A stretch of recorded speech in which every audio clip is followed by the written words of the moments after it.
Welcome to Somnia Lore, your place for peaceful, sleepy adventures. Subscribe to our channel, hit the bell icon.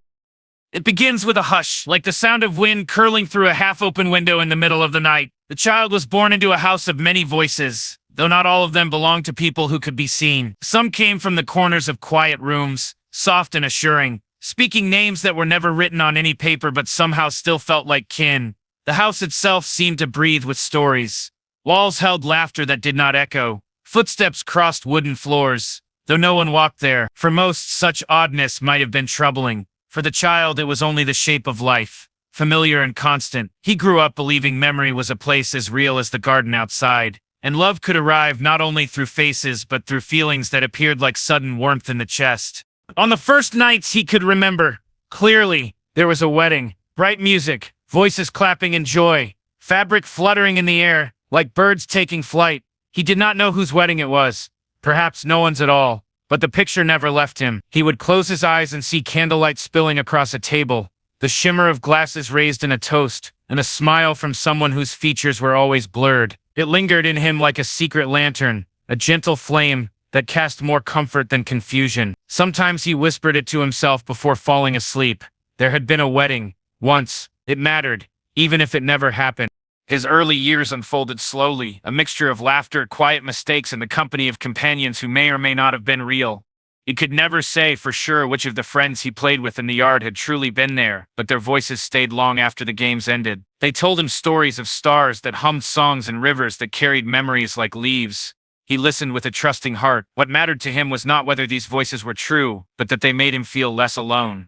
At night, as he lay under a blanket patched with old stitching, he could feel them whispering lullabies that made his chest ache with a sweetness he couldn't explain. Childhood for him was never a question of what was fact. It was an act of listening, of believing, of leaning into warmth wherever it appeared. There were others, too. His sister, whose laugh broke the tension in any room and who would often shake her head at his faraway look. She was grounded, practical, and her hands always smelled faintly of bread dough, for she liked to sneak into the kitchen and knead scraps of flour when no one watched. She teased him for his wandering mind, but her teasing was soft, stitched with affection. When he shared with her the image of the wedding, she did not tell him he was wrong. She only said, "If it makes you smile, then maybe it's real enough." Her words planted something quiet in him, the idea that truth did not need to be proven to matter. The house grew older with him, its walls carrying more stories. Some invented, some remembered. The child learned to listen for small details, others ignored. He noticed how sunlight bent across a cracked window pane, splitting into colors. He caught the way a sigh left his mother's lips when she thought no one heard, a sigh so heavy it seemed stitched from years of both love and weariness. These details became his treasures. He could not stretch his arms into impossible shapes like in those stories he sometimes heard about strange heroes, but he could stretch his heart to hold these small pieces of life. It was his quiet gift, adaptability, tenderness, the ability to shape himself around the hidden corners of others' emotions. One evening, when the air smelled of rain but the sky had not yet broken open, the child sat alone by the window. He thought again of the wedding. In that memory, the air was always warm, filled with laughter. He wondered why it haunted him so kindly. There was no pain attached to it, only the lingering glow of belonging. Perhaps it was not his memory at all. Perhaps it was borrowed, a whisper of someone else's happiness carried into his mind. He did not try to solve it. Instead, he let it rest in him like a secret garden, something to return to when the world felt too sharp. It was on that same night that his sister came to sit beside him, leaning her head on his shoulder. She didn't ask what he was thinking. She didn't need to. The silence between them was enough, a language they both understood. He felt her presence steady him, tethering him gently to the world that was undeniably real. And in return, he gave her the comfort of his imagination, the way he could make the air feel softer simply by believing in something kinder. They didn't speak, but in their quiet closeness, both of them found a balance. The grounded and the dreamer sharing a single rhythm of breath. Time moved forward in the way it always does, unnoticed until it has carried you far from where you began. The boy grew taller, his questions deeper. The voices in the house grew fainter, sometimes leaving him for weeks at a time. When they returned, he listened with the same open heart, though he began to wonder what it meant that they came and went as they pleased. Still, he never turned them away. Even an imagined friend, he felt, could give real comfort. He began to understand that loneliness did not ask for truth. It only asked for presence. The memory of the wedding followed him into these growing years. Sometimes it came with the sound of clinking glasses. Sometimes with a veil of laughter. Sometimes only with the warm impression of a hand in his. The faces were never clear, yet each time it filled him with the same quiet ache, the same unexplainable joy. He began to wonder if this wedding was not an event at all, but a symbol, a reminder that love, whether real or imagined, was the thread that stitched people together. It became his compass, guiding how he treated others. Even in moments of doubt, he leaned toward kindness, as though to honor the memory of that unseen bride and groom, whoever they may have been. And so, his first chapter of life unfolded, a childhood shaped by strange voices, softened by a sister's steady laughter, illuminated by a wedding that may never have been. The world around him remained uncertain, but inside he carried a lantern of warmth. It glowed steadily, a reminder that sometimes what is believed is more important than what is proven. And with each passing day, he walked further into his own story, carrying the mystery of beginnings like a song only he could hear. The years moved gently, as though time itself had agreed to walk beside him rather than ahead of him. The child, now leaning closer toward boyhood, carried the strange tenderness of his earliest memories into each passing day. He was never quick to speak, but when he did, it was with words chosen carefully, as if he feared breaking the fragile shapes of thought that hovered between people. Those who knew him often called him soft, but it was said with affection, never mockery. There was a sense about him, an almost invisible thread, that connected him to feelings others had forgotten to notice. Where someone else might see only an empty room, he would feel the leftover warmth of a conversation, the echo of a smile that had already vanished. He learned to pay attention not to what was loud, but to what was quiet. The house remained his teacher. Its old beams and shifting shadows reminded him that memory and imagination were not opposites, but companions. His sister sometimes teased him when he lingered too long in these reflections, calling him an old soul, though she was only a year younger. He never minded her words. He knew that behind them was a respect she could not quite express, an understanding that he felt things differently, more deeply. Sometimes late at night, she would slip into his room, curl beneath the blanket, and ask him to tell her one of the stories the voices had shared. He would oblige, weaving gentle tales of rivers that remembered footsteps, or stars that whispered lullabies into the earth. Though she laughed at him in the daylight, in the quiet hours she listened with wide eyes, and for a moment she believed in them too.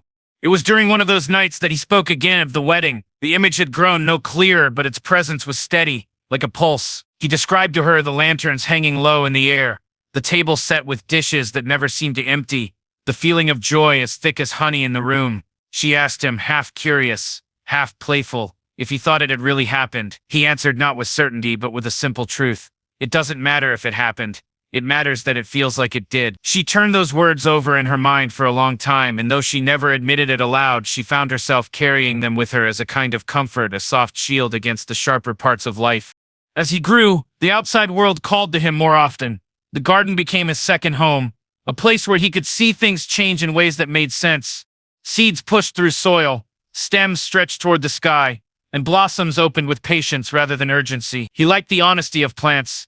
They did not pretend to be anything other than what they were, and yet they still managed to surprise him with their quiet beauty. He sometimes wondered if the voices he had grown up with were like seeds as well, planted inside him, growing into something unseen, shaping him in ways he could not yet understand.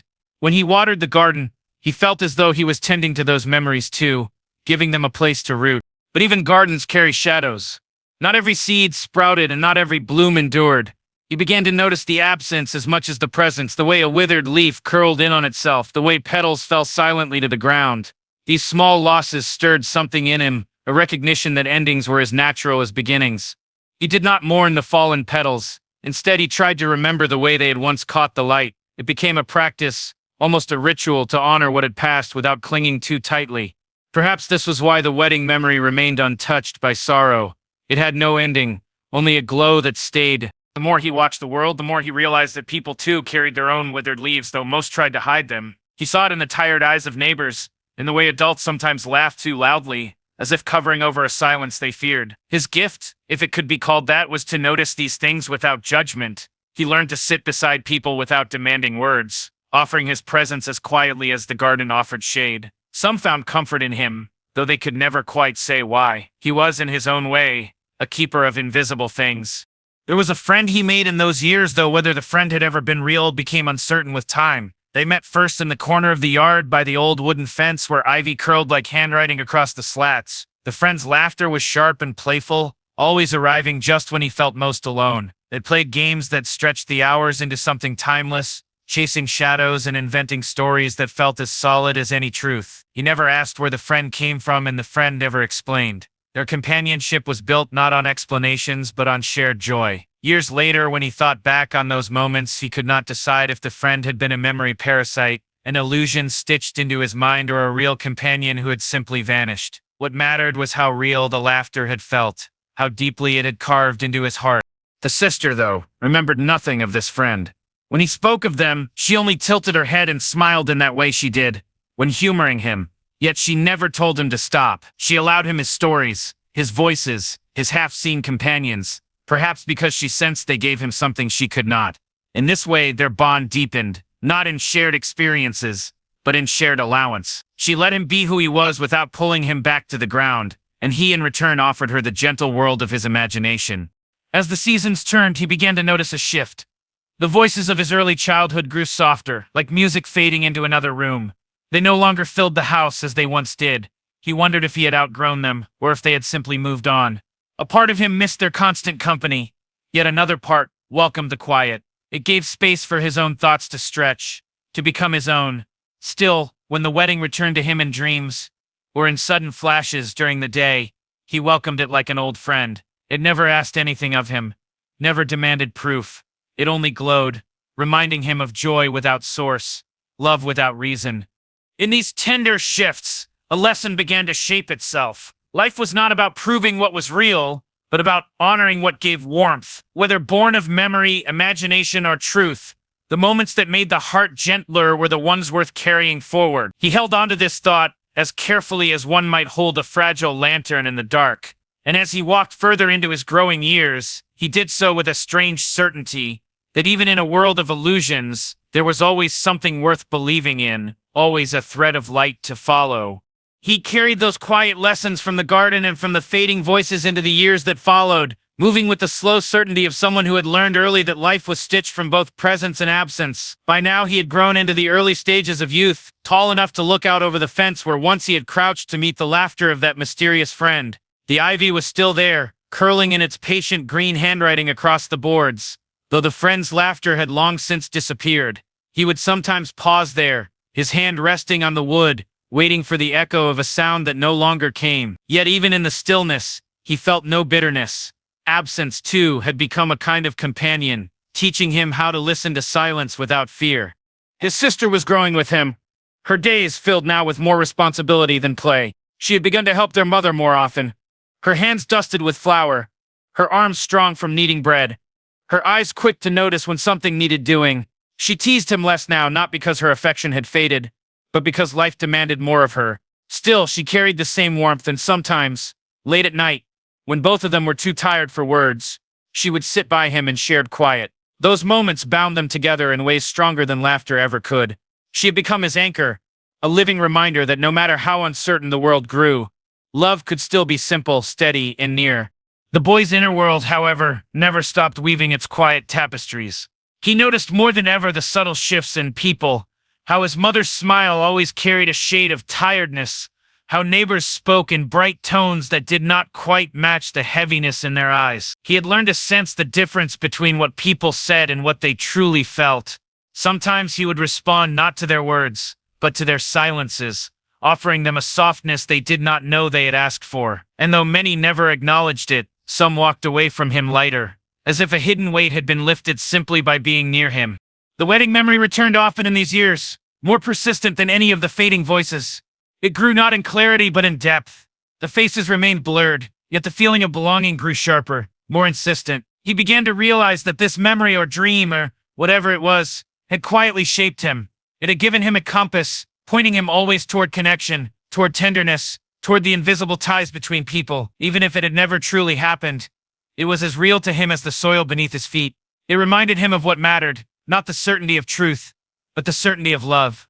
There was a moment he would remember for the rest of his life, one that began as simply as any other evening. He was walking home at dusk, the sky brushed in pale gold, the air carrying the scent of earth cooling after a hot day. Passing through the village square, he noticed a man sitting alone on the edge of the fountain. The man was dressed neatly, but his shoulders drooped in a way that betrayed sorrow. His eyes, when they lifted, looked hollow, as though he carried a grief too heavy for words. Most people walked past him without pause, But the boy stopped. He sat beside him without speaking, letting the silence stretch.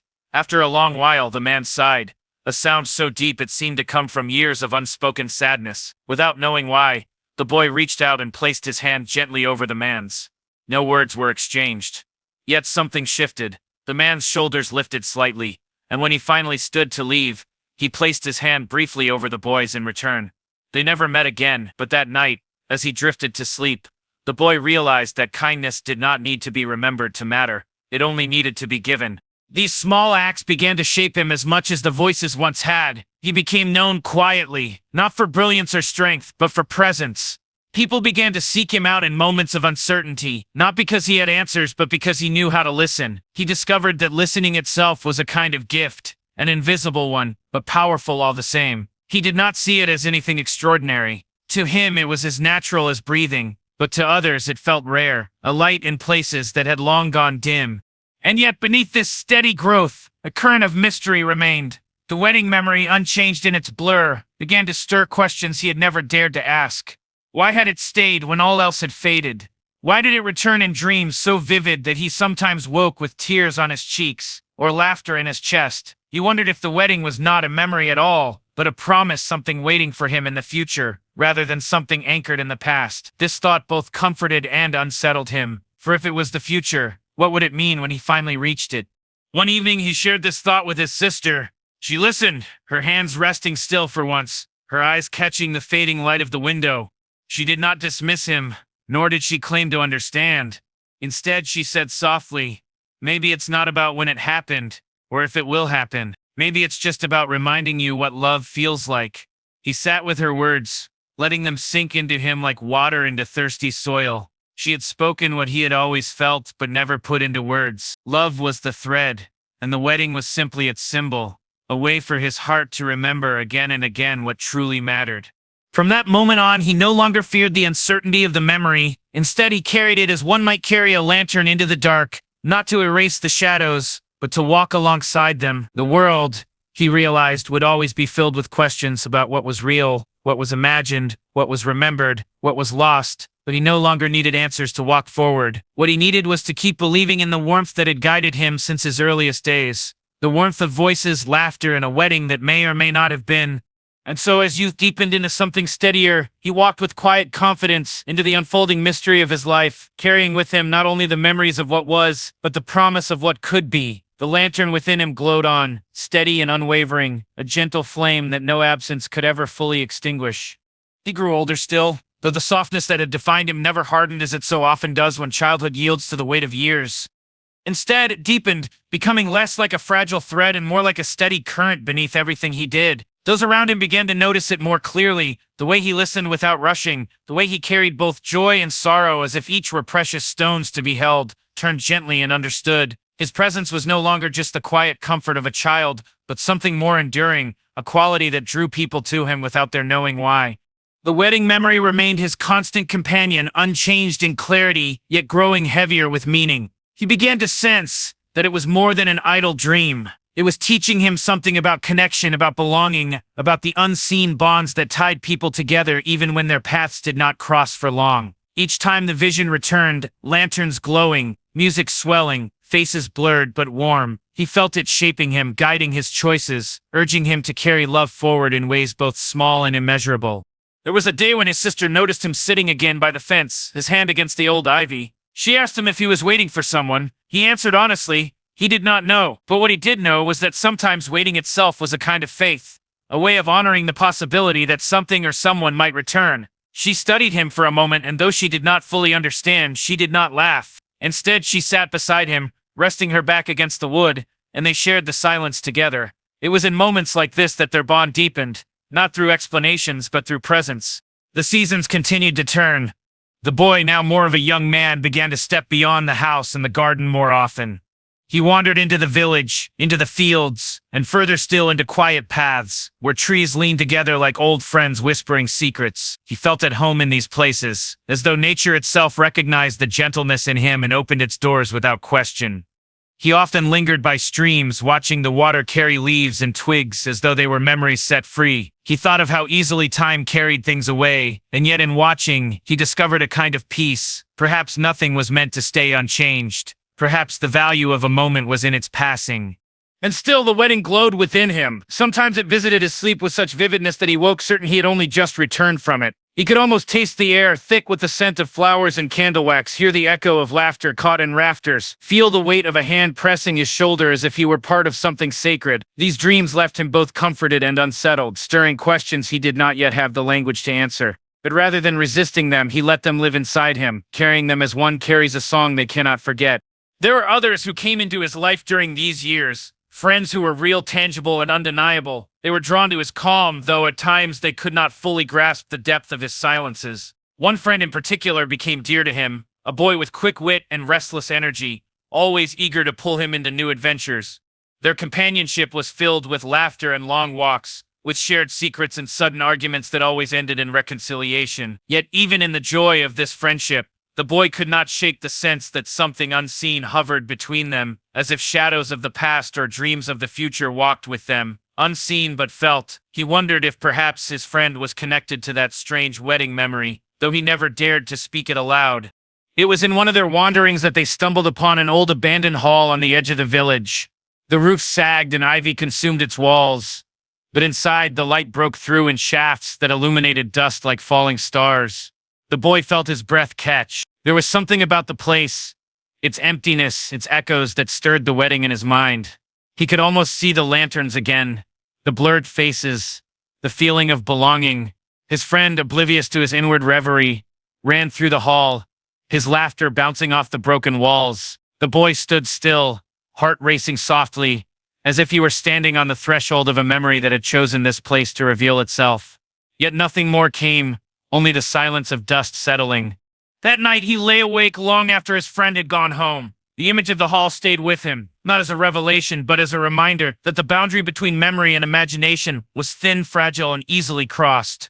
He thought of how much of his life had been shaped by things others might dismiss as illusions.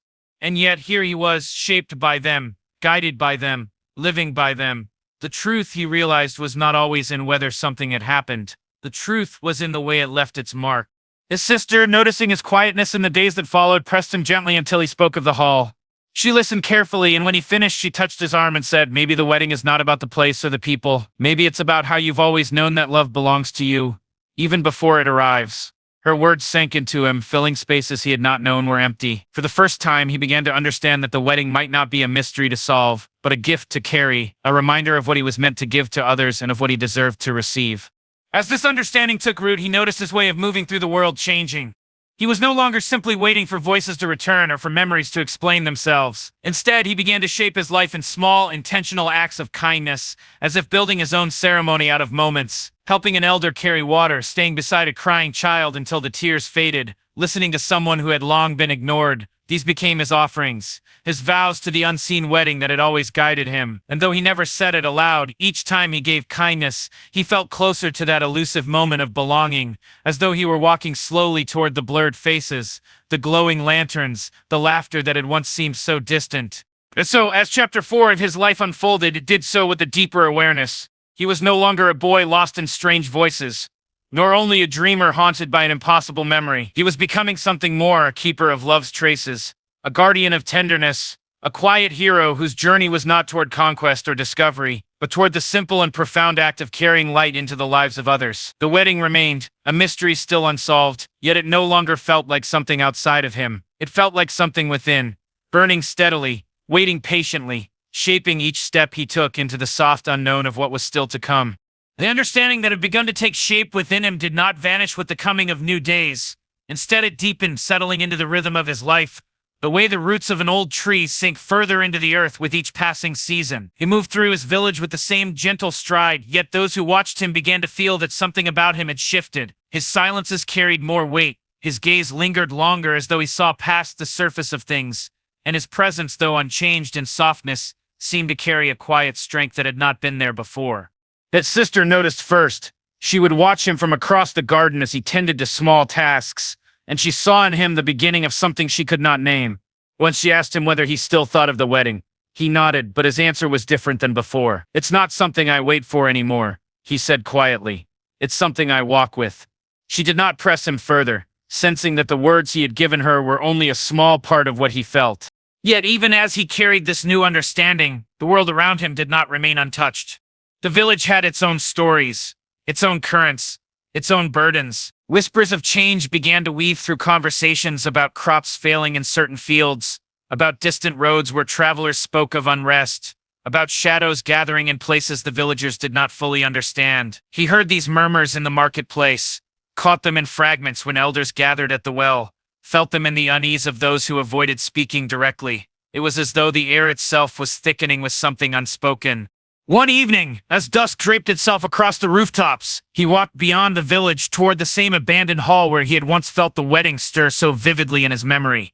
The place was quieter now, almost swallowed by the wild growth around it. He stepped inside, where the last light slanted through the broken beams. The silence felt different, less like a memory waiting to be revealed, more like a pause before something yet to come. He stood in the stillness, and though nothing appeared, he sensed a weight pressing gently upon him as if the hall itself wanted him to prepare. That night he dreamed again. The wedding returned, not with the same soft blur as before, but with edges sharper, sounds clearer. He could hear the music more distinctly, see the lanterns glowing brighter, feel the brush of figures passing him, as though he were truly among them. Yet this time, there was something new. In the dream, a figure turned toward him, not fully revealed, not named, but unmistakably aware of him. Their eyes, though shadowed, met his for a heartbeat, and in that silent exchange, he felt both recognition and urgency. He woke with a start, his chest heavy with a sensation that lingered long after the dream dissolved. The following days carried a quiet restlessness. He continued his kindnesses, his gentle rhythm, but beneath it all was the sense that something was drawing nearer. He found himself looking more intently at the people around him, listening more closely to their words, as though searching for signs that they too felt it. At times he thought he glimpsed it, a flicker of unease in a neighbor's eyes, the hurried tone of a friend's laughter, the long sighs of his sister when she believed no one was listening. Then the undercurrent was everywhere, and it seemed only he could feel how deeply it connected to his dreams. One late afternoon, while sitting by the fence that had once been his place of waiting, he heard his friend approach, the one with restless energy and bright laughter. They spoke of ordinary things at first, but soon the conversation turned more serious. His friend confessed that he too had heard rumors, that he had seen travelers passing through with eyes that spoke of troubles far beyond their village. "Something's coming," the friend said, voice low. "I don't know what it is, but I feel it." The boy, now almost a man, did not answer immediately. He let the words sink into him, weaving themselves into the fabric of what he already knew. At last he said, "I think we've always been moving toward it." His friend frowned, not understanding, but did not press. That night, as stars spread across the sky, he sat awake by the window. The dream returned again, unbidden, but insistent. The wedding unfolded around him, radiant and alive, yet once more the figure turned toward him. This time the eyes were clearer, though still shadowed, and he felt in them a message he could not yet decipher. It was not fear, nor was it comfort. It was something in between, an invitation, a warning, a promise. When he awoke, the sense of it clung to him like morning mist. He began to notice that his life was no longer divided between waking and dreaming. The two worlds bled into each other, threads crossing until he could not tell which was shaping which. The lantern light seemed to follow him even in the daylight, glimmers in corners where no flame burned. The echo of music lingered in the air when he passed beneath trees, faint yet undeniable. He did not find it frightening. If anything, it made him feel less alone, as though the world itself were quietly affirming that he was not mistaken. One evening, his sister joined him by the old fence once more. She looked at him with an intensity that seemed to see more than she could say. "You've changed," she whispered. "It's as though you're carrying something none of us can see." He looked at her, unable to deny it, and replied softly, "Perhaps I am, but maybe I'm not carrying it alone. Maybe it's carrying me." She did not respond, but her hand found his, and together they sat as the evening deepened around them. The days that followed moved with a quiet inevitability. The whispers in the village grew louder. More travelers passed through with stories of unrest, of things stirring beyond familiar roads. The abandoned hall called to him again and again, each visit leaving him with the same sense of waiting. His dreams pressed closer, more insistent, each time the figure's gaze holding him longer. The line between memory, vision, and destiny blurred until he no longer tried to separate them. By the time the first leaves of autumn began to fall, he knew with certainty that his path was shifting. The wedding was no longer just a memory to be carried or a symbol to be honored. It was a threshold, and though he could not yet see what waited beyond, he felt himself walking steadily toward it, guided by the same unseen hand that had pressed gently against his shoulder so many years ago. For the first time he understood, the voices of his childhood had never left him. They had been leading him here all along. The wind shifted as the season turned, carrying with it a sharper edge that spoke of change. The boy, who was no longer quite a boy, felt it in the way the evenings lingered with silence after the sun dipped low. Even the ordinary rhythms of life seemed altered. The market's chatter more subdued, the footsteps on the village path slower, as though everyone sensed the weight of something waiting just beyond the horizon. Yet he alone felt how that weight was tethered to him. How the dreams and the whispers, the hall and the wedding, were not distant mysteries but living threads pulling closer each day. He did not resist them. He let the dreams come, welcomed them when they did, and held their fading warmth when he woke. More than once, his sister caught him staring at nothing, his mind carried far from the present moment, and she would call his name softly until he returned. She did not scold him, though.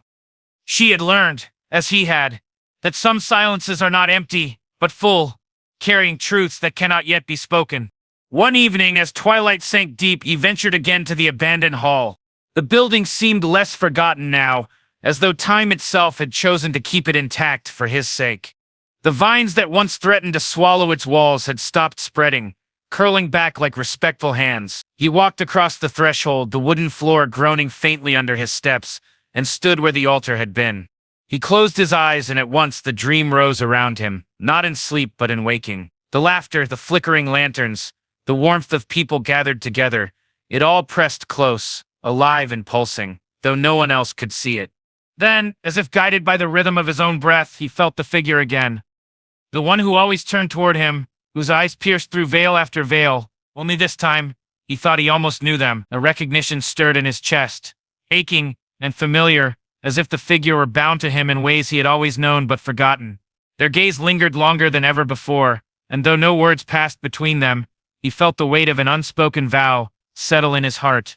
When the vision faded, he did not stumble back in confusion. He stood steady, breathing slowly, feeling that he had taken one step closer to whatever waited. He walked home in the soft dark, his steps unhurried, carrying the strange stillness of the hall with him.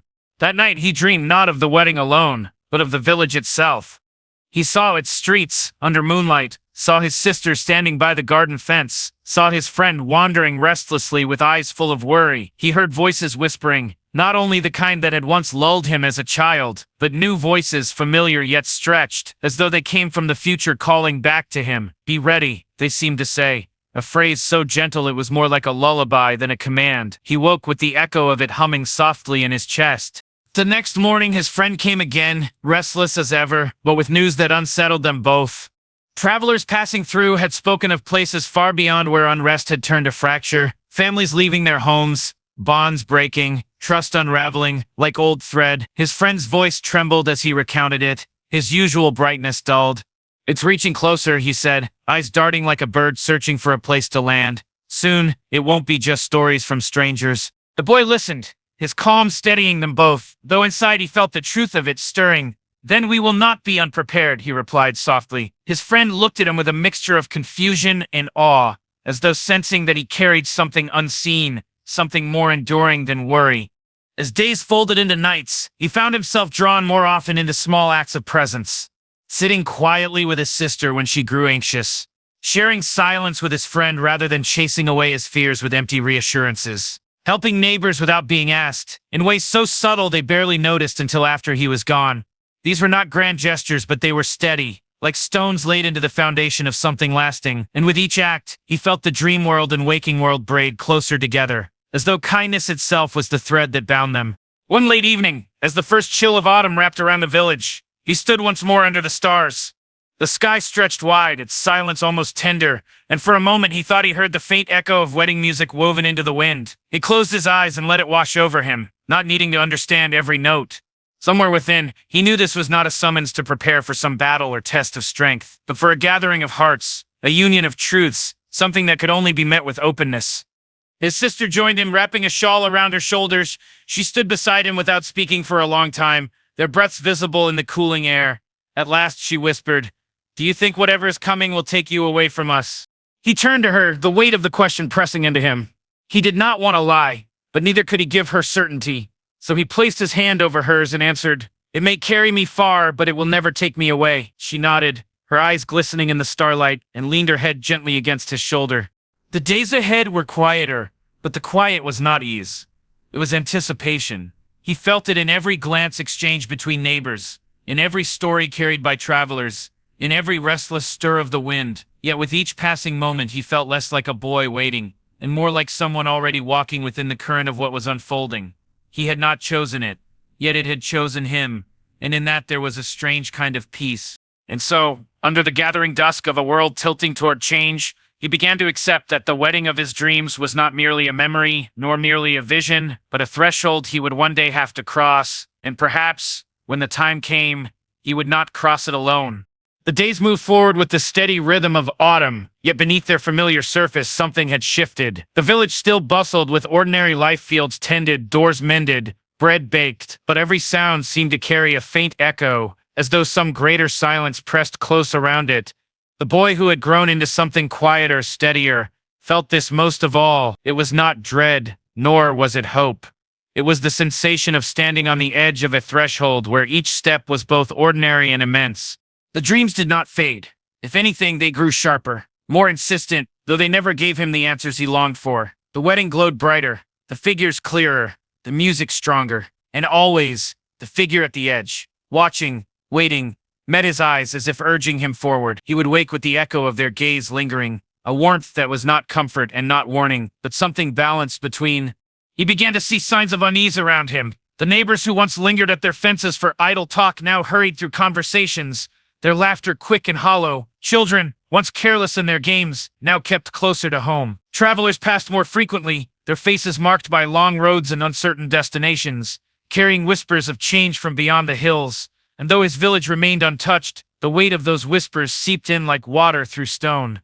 His friend, restless and bright, came to him one evening with a furrowed brow. "It's coming nearer," he said, his voice lower than usual, as though afraid the air itself might carry it further. "I hear it in their stories. It's not just strangers anymore, it's villages like ours, places that were safe, now scattered, families leaving with only what they can carry." The boy listens, steady as he always was, though inside he felt the threads of dream and waking pull tighter. "Then we must be ready," he said gently. His friend gave a nervous laugh. "You always speak like you already know what's coming." To that he offered no answer, because in a way he did. That night he walked alone to the abandoned hall once more. The place seemed to breathe with him now, as though it too had been waiting for what was drawing close. The air inside was heavy but not oppressive, alive with unseen presence. He stood at the altar, closing his eyes, and let the dream rise, not asleep, not awake, but somewhere between. The lanterns glowed around him, voices filled the air, and for the first time he felt as though he was not merely witnessing the wedding, but walking into it. The figure turned again, eyes fixed on him, and this time he felt words forming, not spoken aloud, but carried on the weight of silence. "You are not alone. You never have been." The certainty of it struck him, not as revelation, but as remembrance. He woke from the vision standing exactly where he had been, yet steadier, as though the ground itself had acknowledged him. When he returned home, his sister was waiting by the doorway. She did not ask where he had been. She only looked at him with eyes full of knowing. "You've changed again," she whispered. He smiled faintly, though the smile held sadness, as well as peace. "So have we all," he answered, for he had begun to see that change was not his alone. It moved through everyone, quietly shaping them for what was to come. The following days passed with the slow inevitability of falling leaves. Small things grew heavier, neighbors locking doors sooner, mothers calling their children inside earlier, merchants tightening their lips when speaking of far-off places. The boy carried these moments gently as though they were fragile. He did not fight the unease, but neither did he surrender to it. Instead, he let it weave into him as part of the tapestry he was learning to carry.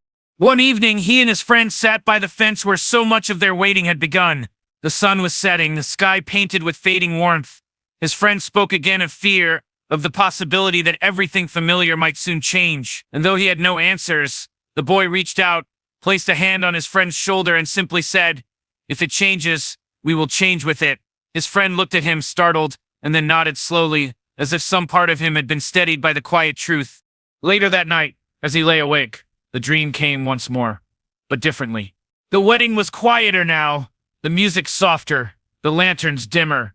The figure still turned toward him, but this time, they were not alone. Other faces began to emerge from the crowd. Familiar ones, his sister, his friend, neighbors, even strangers whose eyes he had glimpsed only in passing. All of them were gathered, bound together in light that was neither fragile nor harsh. And though no one spoke, he understood. The wedding was not just his to carry, it was theirs. He woke with tears on his face, though they were not of sorrow.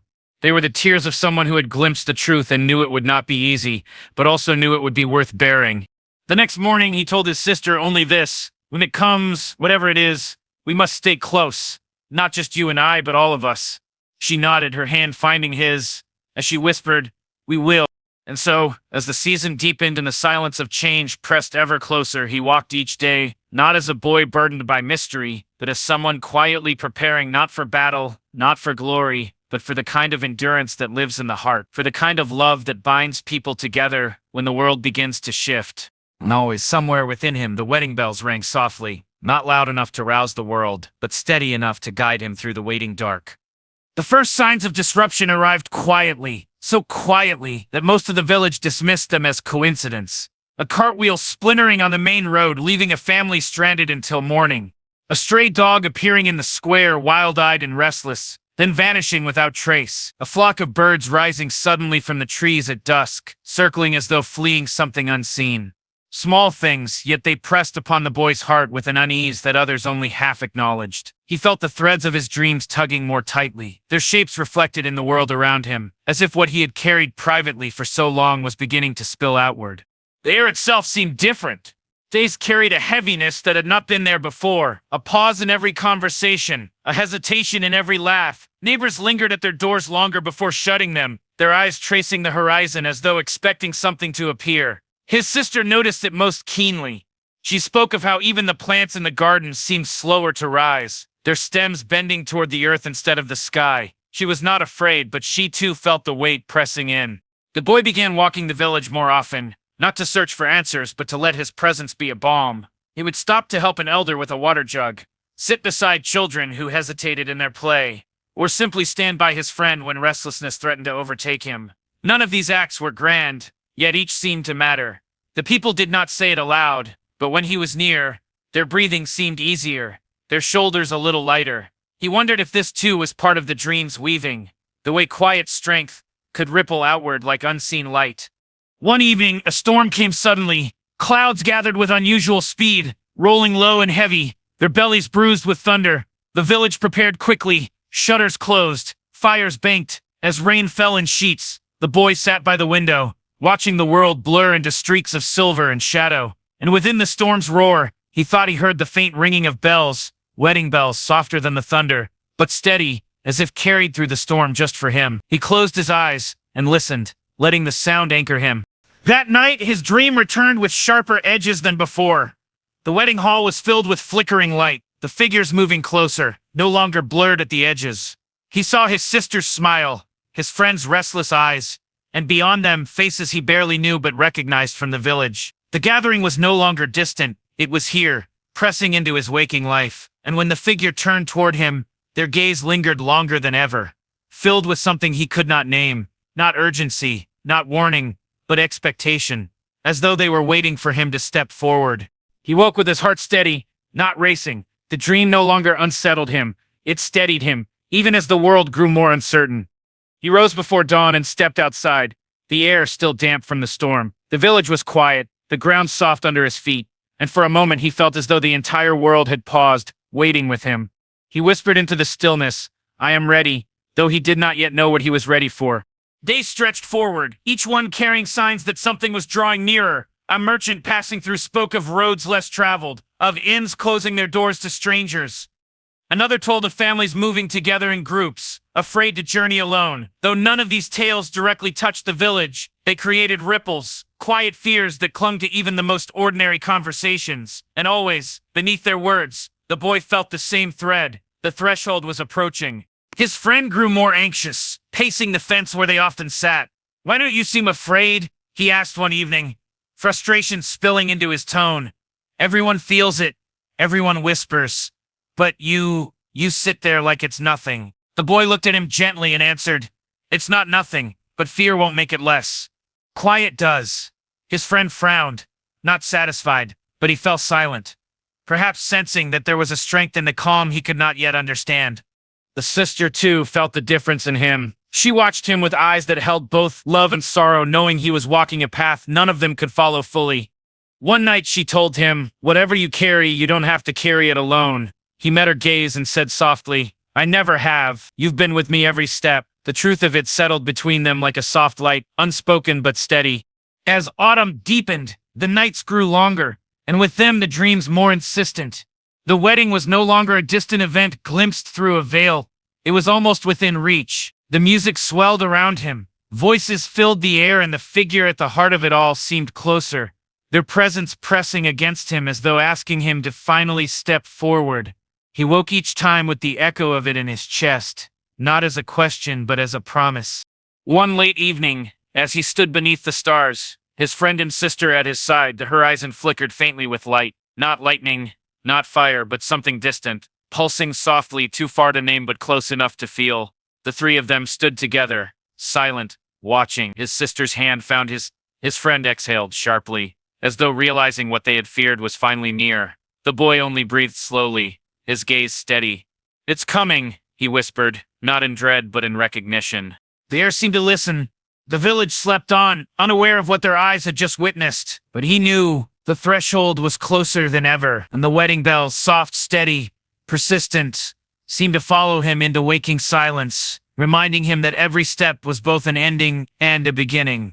And so he waited, not in fear, not in impatience, but in readiness, knowing that the world around him was tilting, and that soon dream and reality would no longer be separate. The light on the horizon did not fade from their memories.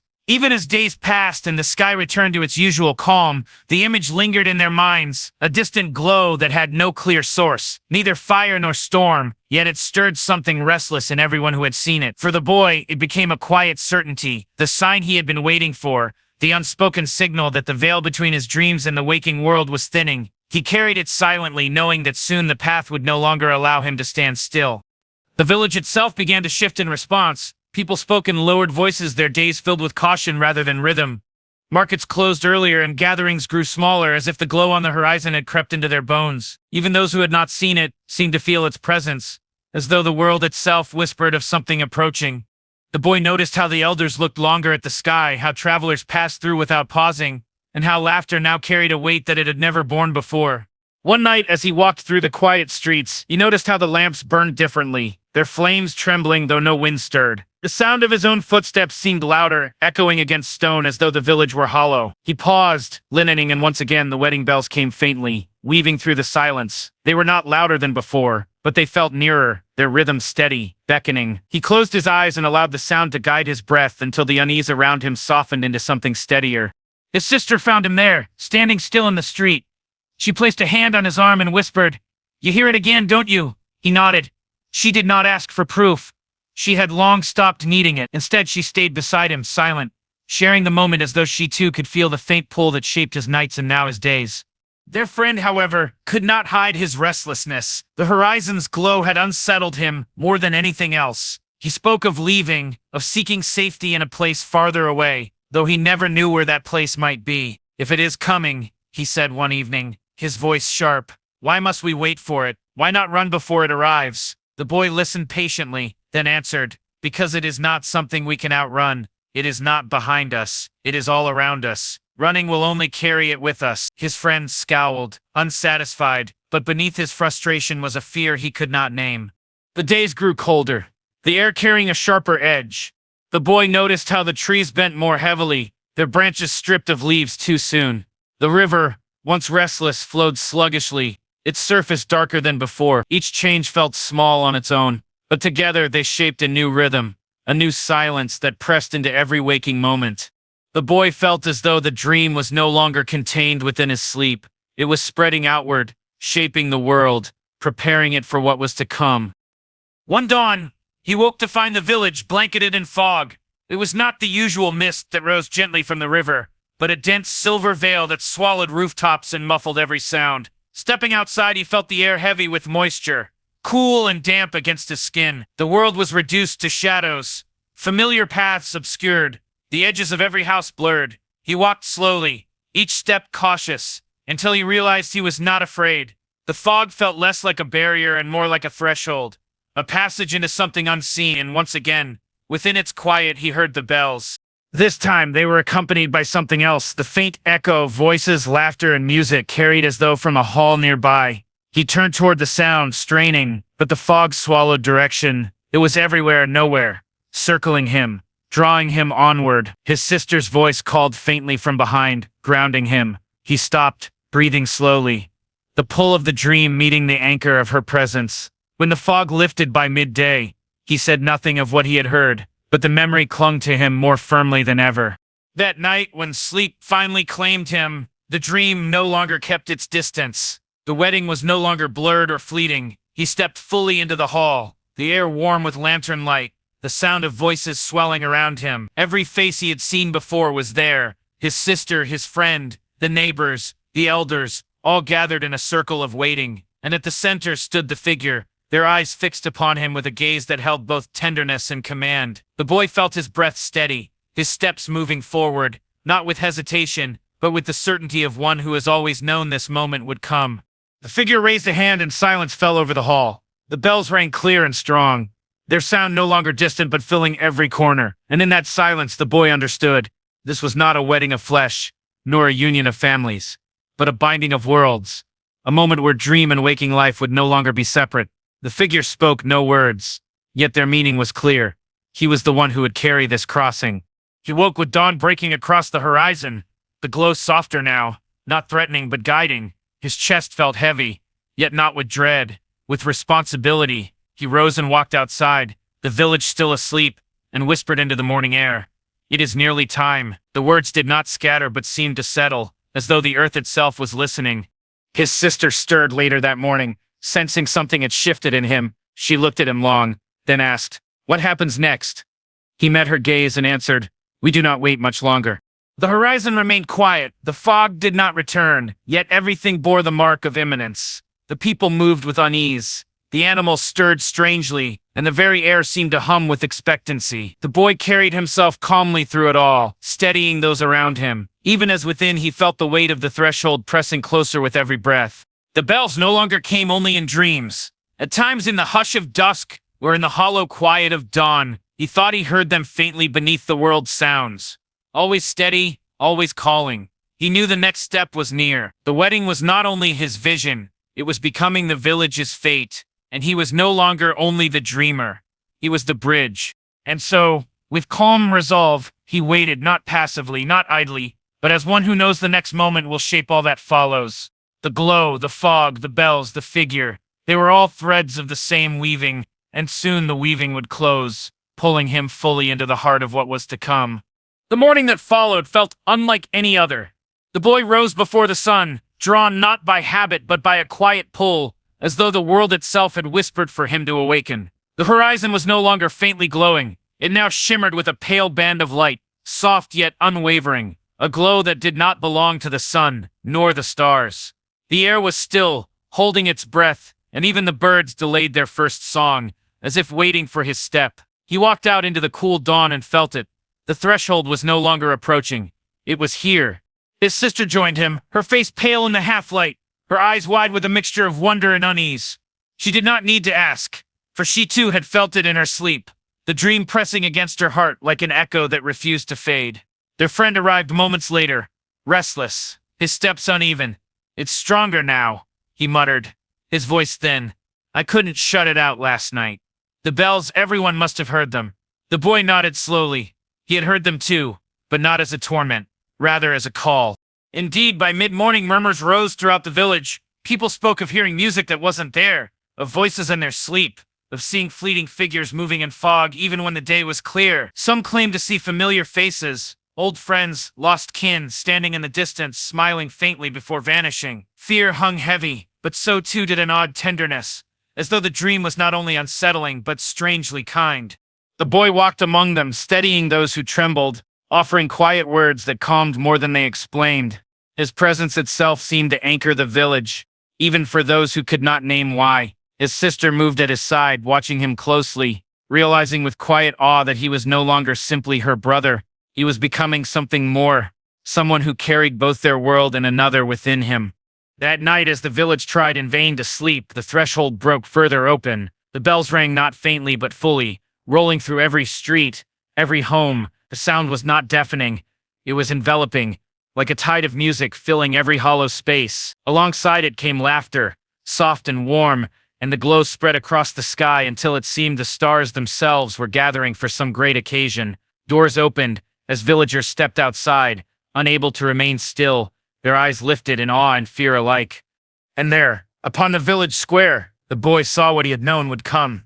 The fog rose again, denser than ever, yet not choking.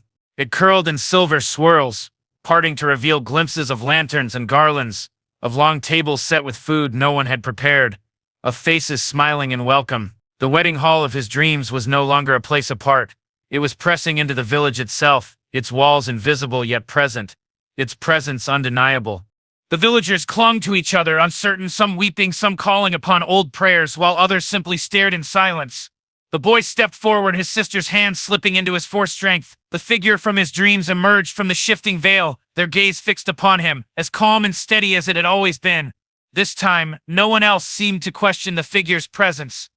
They all saw, they all felt. The boy knew then, the moment of binding had arrived. The figure raised their hand and the bells ceased, leaving only silence. Yet it was not an empty silence. It was full alive, like the pause before a promise is spoken. The boy's friend whispered behind him, voice trembling, "What do they want from us?" The boy answered softly, without turning, "Not from us, from me." And with those words he stepped forward fully, his chest heavy yet unafraid. The figure met him halfway, their voice finally breaking the long silence, though it was not loud. It was a murmur that somehow reached every ear. "You carry the seam between what is and what waits. Tonight it will no longer be divided." Their words carried neither menace nor comfort. They were simply truth. The boy lowered his head slightly, acknowledging what he had long suspected. The wedding was not about two people, nor about joy or ceremony. It was about a joining of worlds, and he was the vessel through which it would happen. His sister cried out softly, taking a step as though to follow him, but he turned his gaze back to her with a calm that stilled her. He spoke gently, "Stay close, but do not cross with me. This is mine to carry." She held his gaze, her tears shimmering in the glow, and nodded, though her hand tightened in his until the very last moment. The figure extended their hand.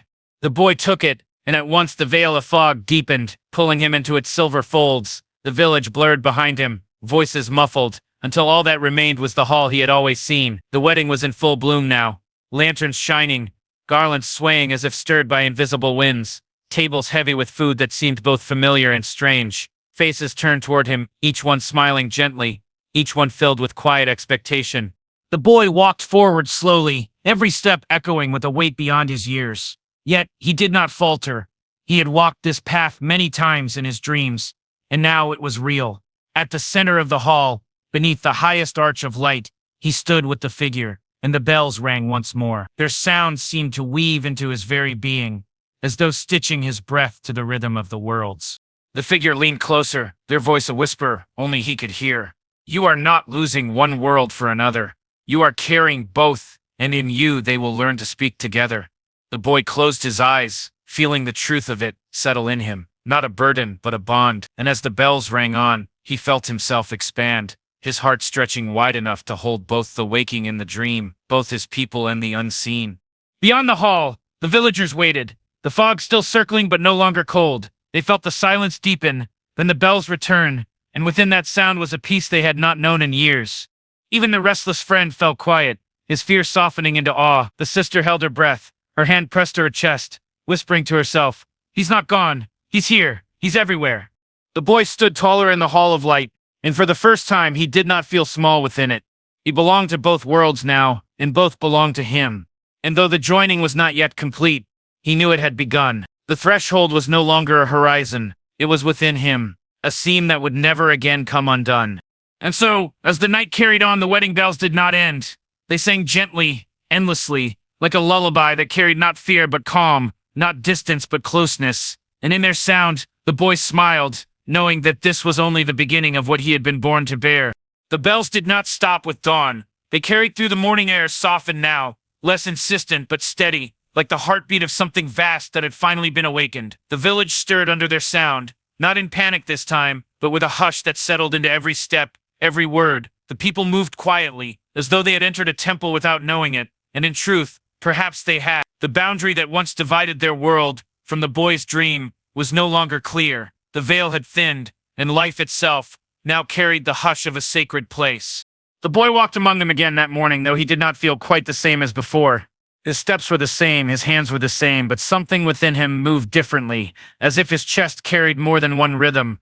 His sister noticed it first. She watched the way people looked at him, not only as their boy, their neighbor, but as someone touched by what they could not name. She felt a pang, both of pride and of distance, but she stayed close, refusing to let her love for him waver. Their friend, restless, as always, tried to hide his unease. He followed the boy through the market, eyes darting to the edges of the square, where the fog still lingered in thin strands, visible even under the rising sun. "It's not leaving," he muttered, voice tight. "It's clinging to us. Doesn't anyone else see that?" The boy placed a hand on his shoulder, steadying him. "It isn't clinging," he said softly. "It's staying because it belongs here now. We can't push it back. We can only learn to live with it." His words carried no argument, only calm truth, but his friend turned away, unsatisfied. Fear clung to him, even as others began to soften. By midday, changes appeared. The villagers began noticing that the world was no longer quite what it had been. A child reached into a basket of bread and pulled out a roll that shimmered faintly, warm as though lit from within. A woman washing clothes at the river lifted her hands to find the water had left a faint trace of light across her palms, fading slowly but gently glowing in the meantime. Birds sang in tones that carried a harmony deeper than their usual song, as if the very air had gained an unseen choir. No one could explain these things, yet strangely none were met with panic. The bells had softened fear into reverence. That evening, when the sky grew dark, the glow across the horizon returned. This time it pulsed gently, almost like breath, and the boy knew it was no longer a sign of what was coming. It was the presence itself, alive, dwelling among them. He walked to the edge of the village, where the fields stretched wide, and there he stood with his sister. They watched as the glow moved like a veil across the land, touching the earth with silver, painting the grass and trees in a dreamlike hue. She whispered, "It's beautiful," and he answered quietly, "It's becoming us." In the nights that followed, the joining deepened. Sleep no longer felt separate from waking. Villagers spoke of seeing one another in dreams, sharing places and moments that felt as real as the day. Some laughed at it in the morning, others wept quietly, for in those dreams they had embraced loved ones long gone. The boy listened to all of them, gathering their stories, carrying them as if each were a thread in the tapestry he was now responsible for. His sister stayed close, offering comfort where he could not, and together they became the quiet heart of the village. Yet with the wonder came unease. The friend grew more restless, muttering about dangers unseen, warning that the beauty might be a mask. He asked why the figure had chosen the boy, why no one questioned what price might be asked. His voice carried into gatherings, planting seeds of doubt, and though most dismissed him gently, the boy could not. For he knew his friend's fear was not without reason. Every joining carries a cost, though its shape may not yet be clear. One night the boy returned to the hall in his dreams. The lanterns glowed brighter, the tables fuller, the music clearer, but the faces there seemed to watch him with greater intensity, as if waiting for him to understand something he had not yet asked. The figure met his gaze again, their voice calm as ever. Each bond brings closeness, and each closeness reshapes. You cannot carry both worlds without both changing. The boy woke with those words echoing inside him, their meaning clear enough to stir both awe and dread. The next day, he walked with his sister to the river. They sat on the bank watching the water move in its slow rhythm. He told her of the words he had heard. She listened quietly, then said, "Change doesn't have to mean loss. You've carried us this far. Maybe it means something new we haven't yet imagined." He nodded, comforted by her faith, yet the weight of responsibility pressed heavier. He wondered not if change would come, but how deeply it would root, and whether his people would accept what they could not yet see. As dusk fell again, the bells rang not from afar but close, so close they seemed to rise from the earth itself. The villagers gathered instinctively in the square, drawn by the sound, their faces lit by lanterns that flickered without wind. And then for the first time, the veil of fog parted fully in their presence. The hall of the dream was visible to all. Not only to the boy, gasps rippled through the crowd as they saw the tables, the garlands, the glowing faces of those who had been gone for years. Tears fell freely, for mothers saw children lost long ago. Brothers saw siblings they had buried, and friends saw companions who had faded into memory. The dream had opened, not as illusion, but as reality. The boy stepped forward once more, his chest tight with both sorrow and joy. He felt his sister's hand in his grounding him, and even his restless friend stood frozen in awe. The figure appeared again, luminous in the hall, their voice carrying across both worlds. This is the binding. You have stepped through. They have stepped through. There is no longer a line between the living and the remembered, between the dream and the day.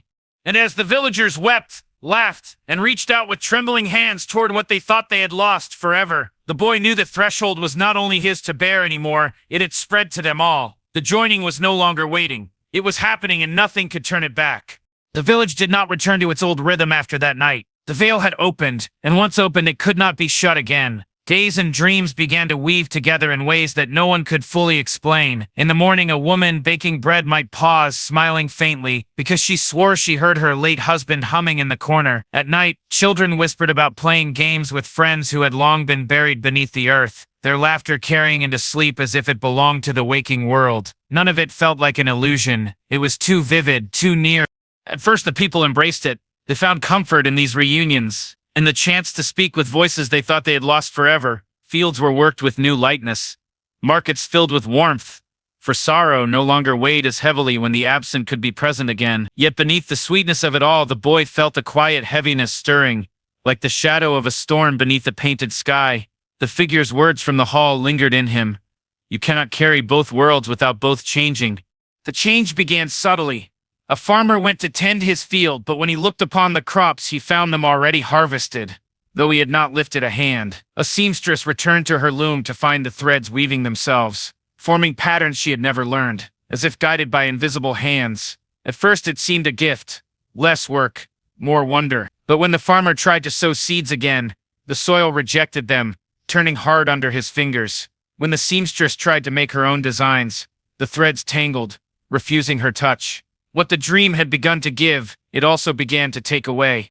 The boy noticed how the villagers spoke less of the future and more of what was returning. They lingered with the remembered more than with the living, their eyes looking past the present toward faces that glowed softly in the fog. He could not fault them, who would not long for the comfort of reunion. Yet he felt the balance tipping, and he knew it was not without consequence. His sister saw the worry in his face and asked, "Do you regret letting this in?" He shook his head. It was never mine to allow or deny, but I fear it will ask of us more than we are ready to give. The friend grew sharper in his unrest. He pointed at the changes with growing urgency. Do you not see? We're being unmade. Our fields, our work, our very lives are being hollowed out. We're not living, we're drifting, and everyone smiles as if it's salvation. His voice carried through the square one evening, drawing a small crowd. Some nodded, uneasy, while others silenced him with firm denial. The boy did not argue with him. He only placed a hand on his shoulder and said softly, "I see it, but fear will not guide us through. Patience might." His friend pulled away, angered by the calmness, yet unable to wholly dismiss it. That night, the boy returned once more to the hall in his dream. This time it felt heavier, as though the lantern light had dimmed slightly, the garlands swaying not with joy but with fatigue. The tables still overflowed, yet he noticed the food was untouched, the faces waiting rather than feasting. The figure approached him again, their eyes steady, their presence unchanged. "The weaving deepens," they said, "and with every thread choice fades. What they cling to will shape what they become." The boy swallowed the weight of the words. "And what of me?" he asked. The figure replied, "You are the seam. You must hold when others drift. But you too will be asked to let go of what you love." He woke trembling, the figure's warning heavy in his chest. His sister was beside him at dawn, watching his restlessness. "You dreamed again," she said, not as a question. He nodded, then turned his face to her, whispering, "If I am asked to let go of you, how will I hold anything at all?" She touched his cheek, her eyes soft, though her voice was steady. "If that day comes, you will hold, because you must, and I will know I am with you, even if not as I am now." Her faith steadied him, though the ache of her words lingered. In the days that followed, the quiet cracks widened. A child ran into the square, crying because his shadow no longer followed him. It had slipped away, wandering on its own. An elder found his reflection in water, staring back with a different expression, smiling when he himself was not. Some villagers began to laugh at these things nervously, pretending they were harmless, while others grew fearful, whispering that the dream was swallowing their world piece by piece. The boy gathered them one evening, speaking in the square beneath the lanterns that now flickered without oil. What is happening is not curse nor gift, it is a joining, but to join is to change. We cannot hold only the sweetness without also holding the weight. If we lean only into what we have lost, we will lose who we are. We must choose to live, even as we dream. His words quieted the crowd, though not all were comforted. Some clung to hope, others to fear, and many simply to the familiar faces they did not wish to release again. That night, as he walked home with his sister, the friend stepped out from the shadows, his face tight with anger. You speak of choice, but there is none left. Can't you see? It is already chosen for us. And it chose you to carry it. You've brought this upon us. His words were sharp, but beneath them trembled sorrow and desperation. The boy looked at him for a long moment, then replied softly, I did not call it here. I only opened the door when it knocked. But you are right. It chose me to bear it. And if that is a burden, then let it fall on me, not you. The friend's anger faltered, but his fear did not. He turned away into the night, muttering words the boy could not hear. The sister slipped her hand into her brother's, grounding him once more. They walked on in silence, the bells faintly ringing in the distance, softer than before, as though even they were holding their breath. The boy lay awake long after, staring at the ceiling, listening to the hum that now lived in the very air. He knew the figure's warning was true, that the dream's gift would come with a price, and that price might be greater than he could bear. Yet he also knew this. He could not turn back. The joining was not his choice, but his place within it was. And so he resolved, quietly and firmly, to face whatever the weaving asked of him, even if it meant the parting of everything he loved. As dawn touched the sky, he rose, feeling the seam within him pulse steady and strong. The village stirred with unease, but also with awe, and in that fragile balance, he walked forward once more, ready for what the next thread would bring. The days that followed brought no rest. The village felt suspended, as though the very air held its breath. The bells still rang faintly, though their tones had grown irregular, soft stutters rather than steady chimes, as if the rhythm of the dream itself faltered. The boy rose each morning with a weight in his chest, sensing that the threads had tightened around them all, weaving a pattern that could no longer be undone. His sister moved beside him with her usual calm, but he saw how her gaze lingered on shadows, how her voice sometimes paused as though listening to something only she could hear. One evening, as the sun fell into a pale haze, the villagers gathered in the square without being called, drawn by the same uneasy pull. They spoke in hushed voices, not of crops or trade, but of reflections, of shadows, of voices that had begun to sound not quite familiar. A man told of his mother's laughter, which had warmed his dreams for nights on end, but now rang hollow, carrying words she had never spoken. A woman whispered that her daughter came to her each dawn, smiling with eyes too still, as if the child remembered joy, but no longer felt it. The line between memory and invention was fraying, and the comfort once given now felt strange, uncanny. The boy stood among them, silent, until the murmurs broke into frightened cries.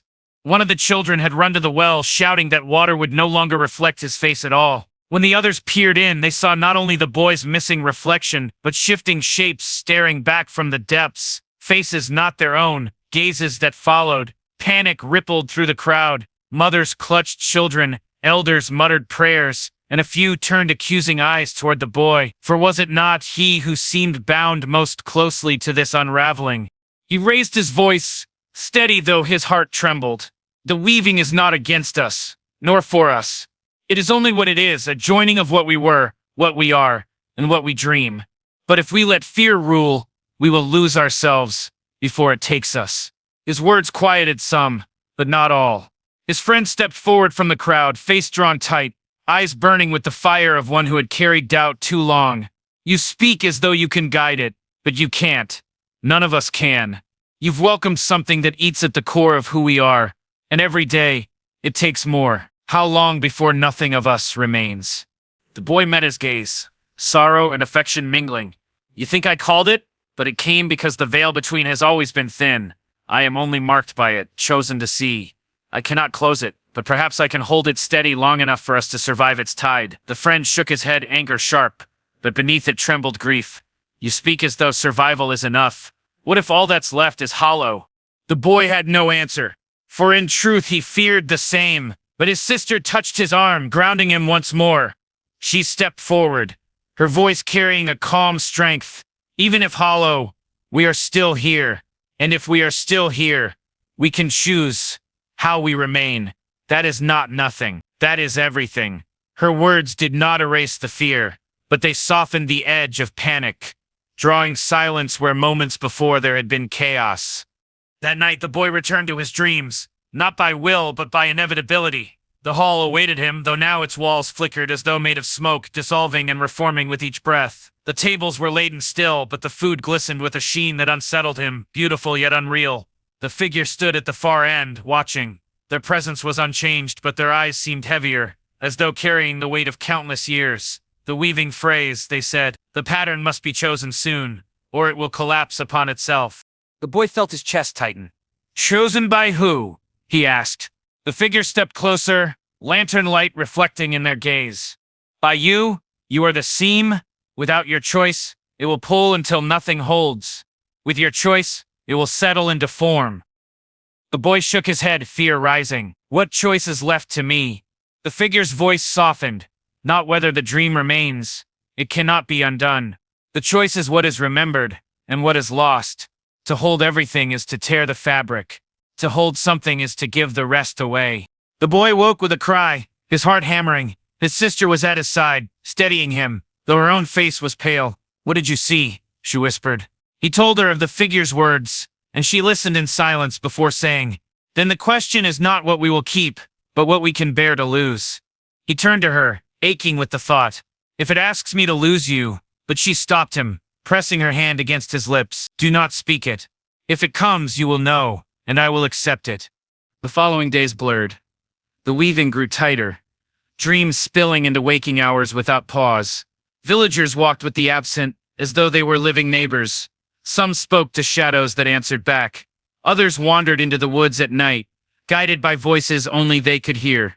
The boy felt the burden pressing heavier with each moment, as though invisible hands tugged at him, pulling threads through his heart.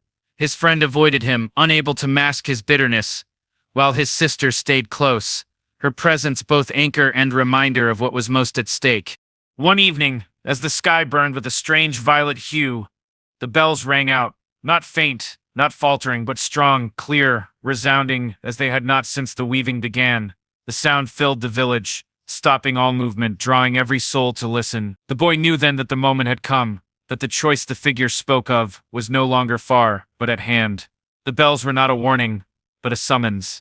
He stood at the center of the square, the villagers gathering around him, their faces pale with awe and fear. His sister's hand slipped into his, warm and steady, while from the edge of the crowd his friend's eyes met his, burning not only with anger now, but with desperation. The boy felt the weight of every gaze, every thread, every soul pressing upon him. He was the seam, the hinge between worlds, and the weaving demanded its pattern. He lifted his face to the violet sky, the bells echoing through his chest, and whispered to himself, though the words carried further than he intended, "It is time." And the weaving shuddered, waiting for his choice. The bells did not fade as they once did, but rang on, their sound threading through every house, every tree, every hidden corner of the valley. It was as if the weaving itself had found a voice, demanding to be heard. The boy stood motionless in the square, the violet sky washing the village in a dim glow. His hand still clasped in his sister's. Her grip was firm, but he could feel the faint tremor in her fingers, not of fear alone, but of acceptance. The villagers around them looked expectantly, their eyes wide, some filled with trust, others shadowed by doubt. And on the edge of it all, his friend lingered, restless, his jaw set as though bracing for a truth he did not wish to hear. The boy breathed slowly, the sound of the bells filling his chest, reverberating against his ribs.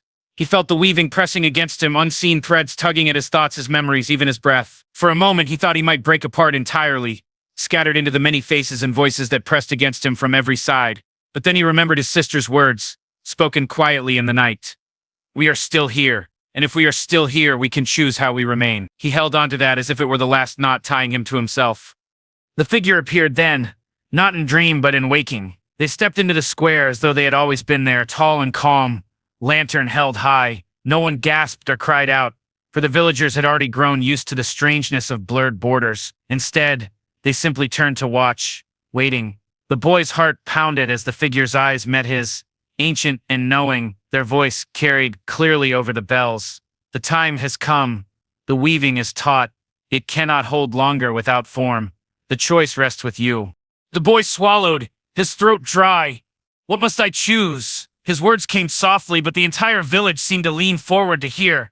The figure's gaze softened, almost tender. What will be remembered and what will be lost? To hold all is to break. To hold one is to give the others to silence. The weaving cannot bear the weight of everything. The boy's knees nearly buckled. He looked at the faces before him, the elders who had whispered stories to him at dusk, the mothers holding their children close, the quiet villagers who had shared bread, laughter, and comfort across countless nights. He looked at his friend who scowled but whose eyes glistened with unshed tears, and at his sister who stood steady at his side, her presence as constant as the ground beneath his feet. The thought of losing any of them twisted like a blade in his chest, yet he knew the figure spoke truth. The weaving strained and something would have to be surrendered. His friend stepped forward suddenly, voice sharp, breaking the silence. Don't listen to them. This thing is nothing but a trick. You don't have to choose. We can resist it. We can tear it down together. His words rang with defiance, but also with desperation, as though he feared what choice might be made if the boy gave in. The villagers murmured, torn between the friend's anger and the boy's quiet calm. The boy looked at him, sorrow heavy in his gaze. If we tear it, we will all be torn with it. I feel it. The weaving binds us now. To break it is to unmake us. His sister spoke then, her voice steady, though her hand still trembled in his. And if the choice falls on me, then let it. Better one thread than all unraveling. Her words struck him like a blow, though she smiled faintly, as if she had been preparing for this all along. The boy shook his head, tears rising, his voice breaking. No, not you, never you. The figure's lantern flickered, casting shifting light across the square. The choice will not be spoken by us.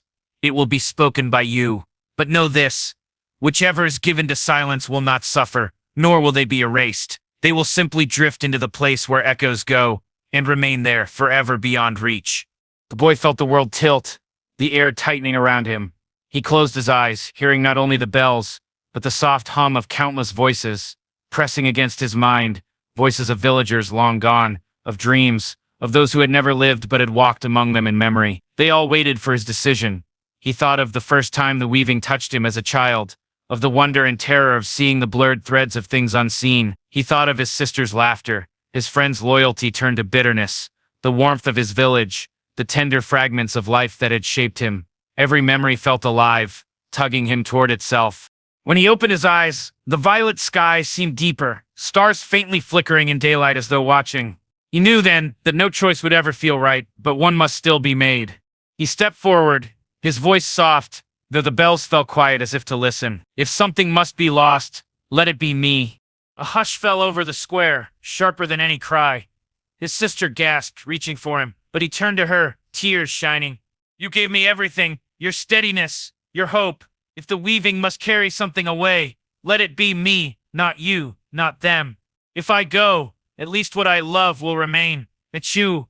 The figure's lantern flared, golden light sweeping across the villagers' faces, catching their tears, their awe, their trembling.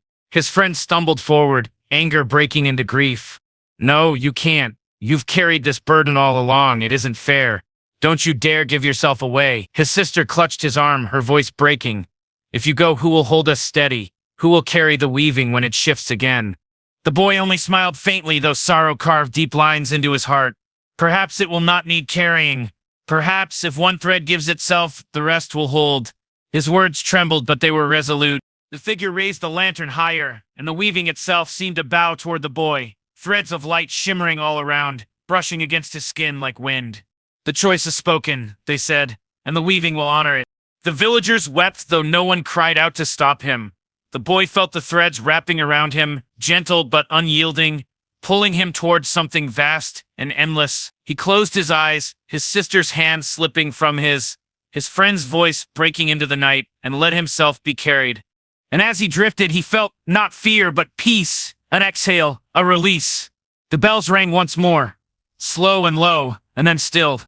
The weaving had chosen its form. The silence after the bells faded was heavier than sound itself. It settled over the square, over the rooftops and the trees, over the villagers who stood as though carved from stone. The boy was gone. His shape lingered only in memory. His absence a thread newly pulled from the weave, leaving behind a space that glowed faintly with the echo of where he had stood.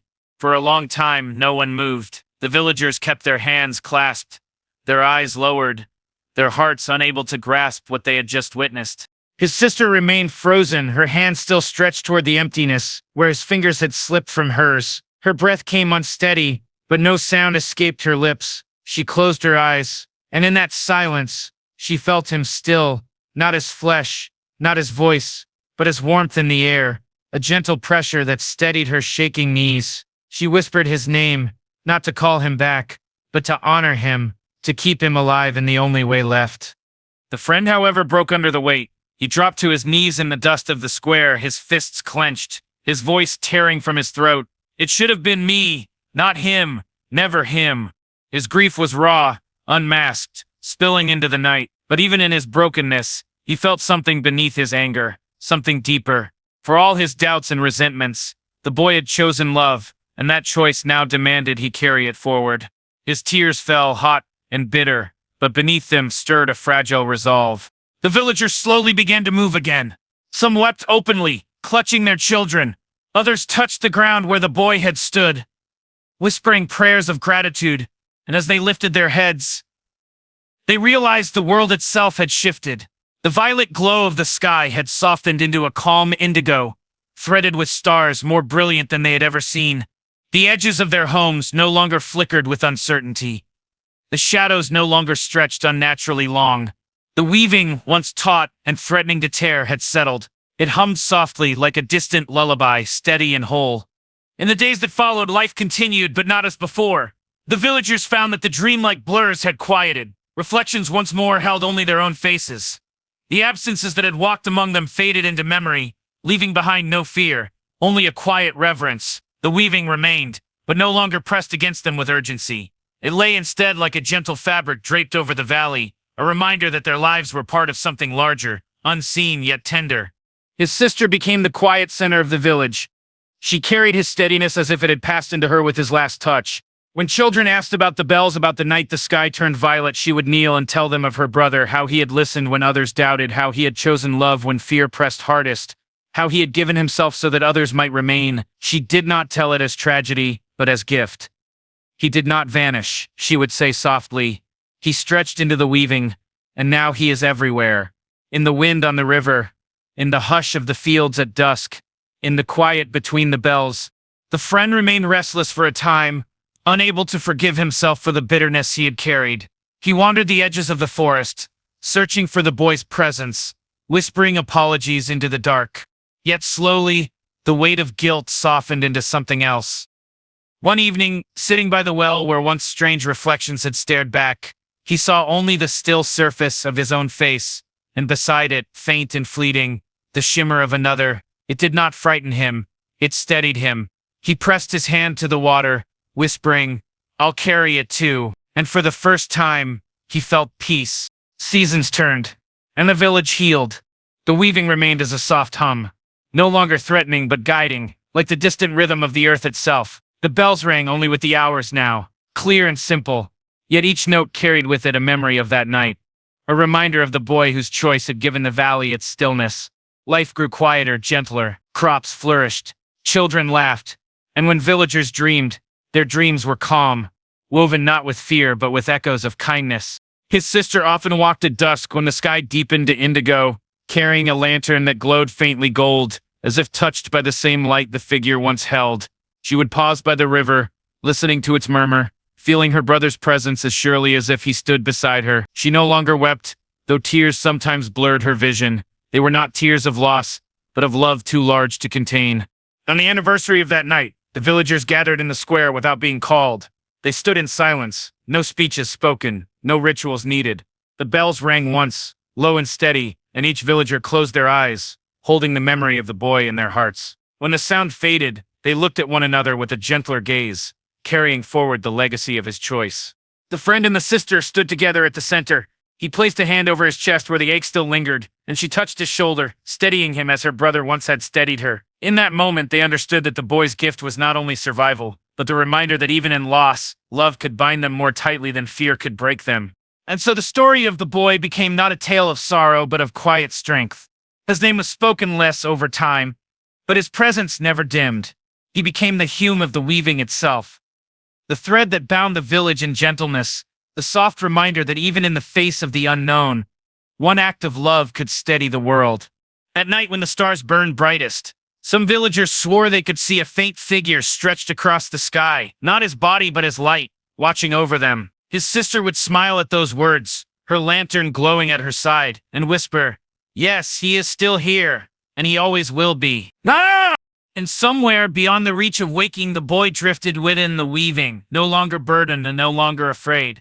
He was part of every dream, every lullaby, every quiet sigh that rose with the wind. He did not vanish, he only changed.